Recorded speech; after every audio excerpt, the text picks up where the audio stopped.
मला वाटलं जर प्रश्न जोपर्यंत ही गोष्ट कन्फर्म होत नाही तोपर्यंत त्यात बोलणं अर्थ नाही. अफवा होतो त्या लोक काहीतरी चुकी सांगतात.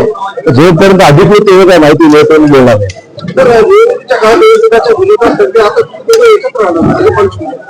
पार्श्वभूमी अशी आहे की आमचे प्रयत्न होता की पहिल्यापासून युती व्हावी आमचा प्रयत्न होता, पण त्यांच्याकडे मागणी जास्त पडते. आमच्याकडे 550 लोकांचे अर्ज होते, त्यामुळे अधिक मागणी असल्यामुळे ते देऊ शकले नाही. फार काय आता निवडणूक झालेली आहे, निकाल लागलेले आहेत आणि एकनाथ शिंदेचं मला बोलणं झालं या विषयावर. तर त्यांनी म्हणलं की त्याला युती घ्यायला बरं येईल, त्यामुळे आम्ही तो निर्णय घेतला की सोबत घेऊन काम करायचं. ते त्यांचं व्यक्तिगत मत असेल, जरी आरोप केले त्यांचं व्यक्तिगत तिला शिवसेनेचं मत म्हणता येणार नाही, ते व्यक्ती म्हणू शकतो. अशा आरोप प्रत्यावर अर्थाने जो पण ते पुराव्याविषयी काय बोलत नाही अर्थ आरोप प्रत्यावर राजकीयदृष्ट्या मोटिवेटेड आहे. आता शिंदे सेनेचा हा निर्णय आहे आणि भारी वाटत अद्याप निर्णय घेतलेला नाही. ज्या निर्णय घोषित होते निर्णय आणि चर्चा करू.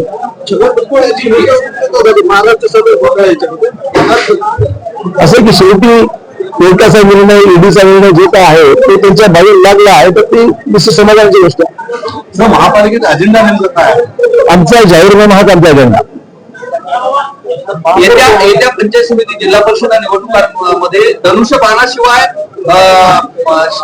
शिंदेच्या पक्षाला निवडणुका लढवाव्या लागतील असं बाकीचे आहे राऊतांनी केलेलं आहे. असं राऊतांच्या बोलण्यावर विश्वास कसा ठेवायचा? शेवटी हा विषय न्यायप्रविष्ट आहे. न्यायालयात जो निर्णय होईल चिन्हा संदर्भामध्ये किंवा त्यांच्या पक्षाच्या व्याप्तीमध्ये तो निर्णय लागण्याची कोणती गोष्ट आहे. आधी त्याचं आहे नाही. पाठिंबा दिलेला आहे.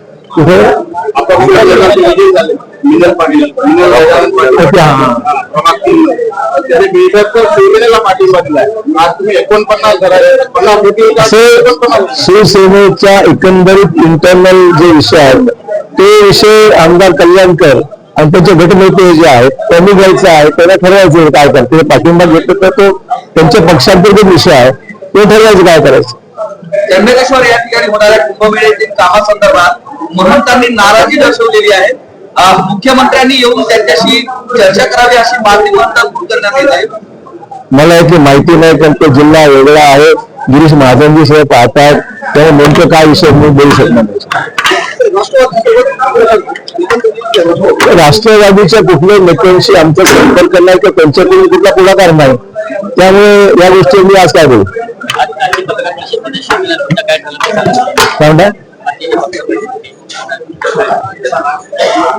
शिवसेना सांगितलं होतं, शिवसेना आणि आम्ही एकत्र काम करण्याचा निर्णय घेतलेला आहे. तशी नोंदणी सुद्धा महायुती म्हणून नोंदणी सुद्धा विभाग आयुक्तांकडे आम्ही केलेली आहे आणि अशा पुढे शिवसेना भाजपा युती राहणार आहे महापालिकेत. संजय राऊत म्हणतात की राज्यात लवकरच सत्ता परिवर्तन होईल. असं संजय राऊत हे अनेक वेळा बोललेले आहेत, तर त्यांची स्वतःची इच्छा असेल पण घडत नाही आहे आणि होणारही नाही.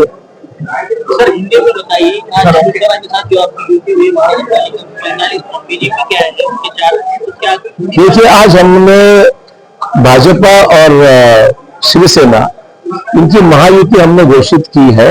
उनके 4 नगर सेवक और भाजपा के 45 49 नगर सेवकों की युति रहेगी इस महानगर पालिका में. ऐसे हमने रेलवे स्टेशन भी जाके बिजली कमीशन के पास चुकानी करना पड़ता हमने किया है और आज से युति हमारी शुरू हो गई है. अभी ये फैसला जिला परिषद अलग इश्यू है, अभी चर्चा नहीं हुई. अभी चुनाव घोषित नहीं हुआ है.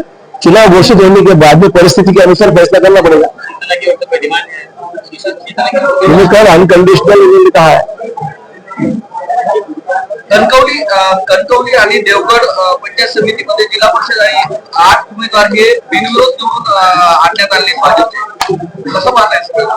होतं ना, लोकशाहीमध्ये बऱ्याचशा वेळी बिनविरोध जागा निघतात. त्याच्या कोणी उभं राहिलं नसेल तर बिनविरोध निवडून काही चुकीचं नाही आहे, स्वाभाविक आहे. या अगोदर एक बिनविरोध ज्यावेळेस महापालिकेमध्ये विरोध झाला न्यायालयात जावं लागलं होतं या संदर्भात.